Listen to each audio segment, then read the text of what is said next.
सभी को नमस्कार मेरी तरफ से। आदरणीय विधायक महोदय, जीएसटी 2.0 बचत उत्सव के अंदर प्रधानमंत्री नरेंद्र मोदी जी ने उनके नेतृत्व में केंद्र सरकार ने जीएसटी में स्लैब कर रहे हैं,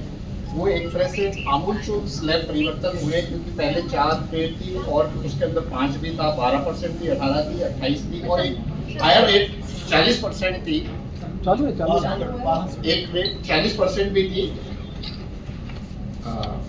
उन सबको चेंज करके उन्होंने खाली 2 रेट कर दिए हमारे पास में, और खाली 5 और 18% रह गई है। तो अधिकतर जो चीजें हैं वो अधिकतर जो रोजमर्रा की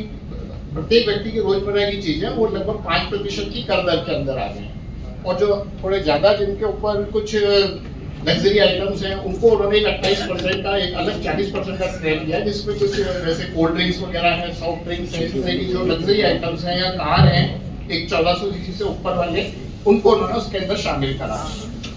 इसके अंदर दवाइयाँ वगैरह जो थी मेन चीजें, जो जीवन रक्षक दवाइयाँ, वो उन्होंने बिल्कुल एक तरह से कर मुक्त कर दी। जो पहले 5% थी, जैसे कैंसर है, एड्स है, इस तरह की जो दवाइयाँ थी और हर आदमी के पहुंच से बाहर थी, बहुत महंगी थी, उनको उन्होंने बिल्कुल कर मुक्त कर दिया, वो फ्री है। और बाकी दवाइयों पर उन्होंने 12% से टैक्स रेट घटा के 5 कर दी। इसके अंदर जो इम्प्लांट्स वगैरह होते थे उनको भी उन्होंने 5% का ला दिया, पहले वो 12% की टैक्स रेट में थे। इसके अलावा रोजमर्रा की जो दैनिक वस्तुएं थी वो सब भी घट करके 5% के अंदर आ गई, पहले उनमें 12 या 18% थी। और कई चीजों को उन्होंने मुक्त कर दिया, जैसे पहले घी था वो 12% की टैक्स रेट के अंदर था, तो आम आदमी की जरूरत अब उसको हर व्यक्ति उसको लेता है, पर वो उसको उन्होंने उसमें 5% कर दिया, तो लगभग आपको 7% की बचत हो रही है जीएसटी की। इसके अलावा जैसे सीमेंट का था, हर व्यक्ति का सपना होता है अपना एक घर बनाने का खुद का, या आप व्यापारी वर्ग से हैं, फैक्ट्री बनाना है, आपको गोदाम बनाना है, उस सब के लिए भी आवश्यकता होती है, सीमेंट की अति आवश्यकता है। तो सीमेंट के ऊपर जो पहले 28% जीएसटी था उसको उन्होंने घटा के 18% कर दिया, लगभग 10% कम हो गया। तो जो पहले बैग आपको 350 रुपए का अगर सीमेंट बैग पड़ता था, उसमें 10% घटने के बाद वो लगभग आपको 300 रुपए के आसपास या उससे और नीचे हो सकता है, अगर सीमेंट कंपनियां को अपने ग्राहकों को पास करना चाहे उस बेनिफिट को पूरी तरह से।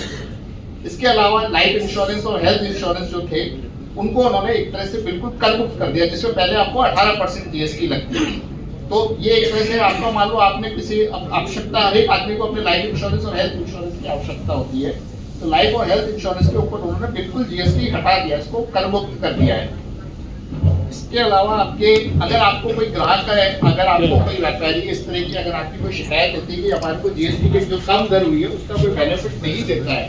तो उसके लिए उन्होंने एक हेल्पलाइन नंबर भी बनाया। उस हेल्पलाइन नंबर का नंबर है, नेशनल हेल्पलाइन नंबर है वो 1800114000। इसके अलावा एक सीबीआईसी की हेल्पलाइन नंबर है 1800120232 पे भी आप कॉल करके अपनी शिकायत दर्ज करवा सकते हैं। उसमें व्यापारी का नाम, आपकी कमोडिटी क्या थी, क्या सामग्री आपने ली है उससे, उस पर क्या रेट चार्ज करी उन्होंने, और क्या पहले रेट थी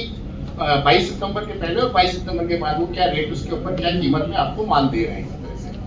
इसके आगे भी अगर आप शिकायत करना चाहें तो एक नेशनल एंटी प्रॉफिटरिंग एजेंसी भी बनाई है उन्होंने, कि कंपनियां ऐसा ना हो कि ये बेनिफिट जो कम हुआ है तो वो अपनी कीमत बढ़ा दें कि हमारा कॉस्ट ऑफ प्रोडक्शन बढ़ गया।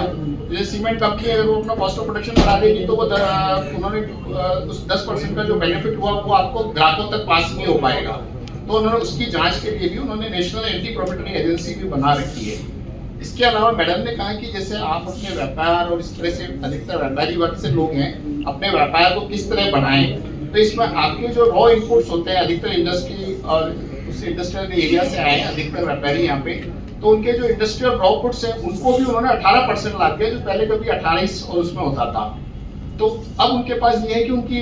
एक अभी हम पहले आए तो उसके पहले हमारे किसी ने एक प्रॉब्लम बताई कि साहब हमारे जो कोरुगेटेड बॉक्सेस होते हैं पेपर पे तो अब आपने कर दिया 18%, और जो हमारा मैन्युफैक्चरिंग प्रोडक्ट है पेपर है, मतलब बॉक्स जाता है जो कोरुगेटेड बॉक्स है वो 5% में जा रहा है, तो अब हमारे पास में 13% लगभग आईटीसी बच जाएगा। उसके लिए भी अभी हमने ये सुझाव भेजा है